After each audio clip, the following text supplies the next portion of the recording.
सोचो, अगर तुम स्पेस में हो और तुम्हारे सामने हो एक giant black hole. Black hole universe का सबसे पावरफुल ऑब्जेक्ट है।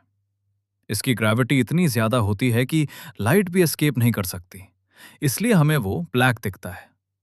ब्लैक होल तब बनता है जब एक बहुत बड़ा स्टार, जैसे हमारे सन से 20 से 30 गुना बड़ा, अपनी लाइफ के एंड में एक्सप्लोड करता है।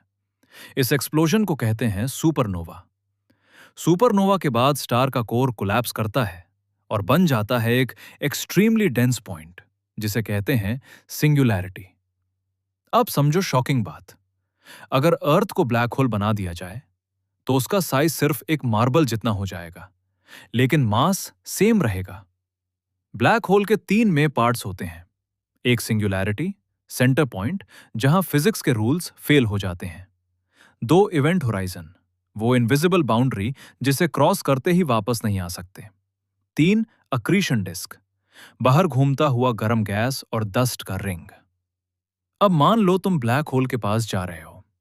जैसे जैसे तुम पास जाओगे, ग्रेविटी तुम्हारे पैर को ज्यादा खींचने लगेगी और सर को कम। तुम धीरे धीरे स्ट्रेच होने लगोगे। इस प्रोसेस को साइंटिस्ट कहते हैं स्पगेटिफिकेशन। और यही नहीं, ब्लैक होल के पास टाइम स्लो हो जाता है। इसको कहते हैं टाइम डायलेशन, जो एक्सप्लेन किया था साइंटिस्ट एल्बर्ट आइंस्टाइन ने अपनी रिलेटिविटी थ्योरी में। अगर तुम इवेंट होराइजन के पास जाओगे, बाहर के लोगों को लगेगा तुम फ्रीज हो गए हो, लेकिन तुम्हें लगेगा सब नॉर्मल चल रहा है। अब सबसे बड़ा क्वेश्चन, अंदर क्या होता है? साइंटिस्ट के पास तीन थ्योरीज हैं। थ्योरी एक, सब कुछ डिस्ट्रॉय हो जाता है। थ्योरी दो, एक नया यूनिवर्स बन सकता है। थ्योरी तीन, ब्लैक होल एक वॉर्म होल हो सकता है जो स्पेस के दूसरे पार्ट में ले जाए। 2022 में पहली बार साइंटिस्ट ने एक ब्लैक होल की रियल फोटो ली थी।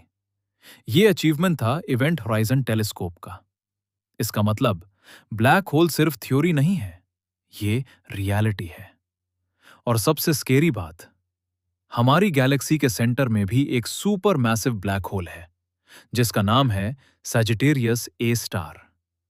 अगर तुम्हें स्पेस स्केरी लगता है तो सोचो, यूनिवर्स में बिलियंस ब्लैक होल्स हो सकते हैं और हम उनके बीच में ही रह रहे हैं।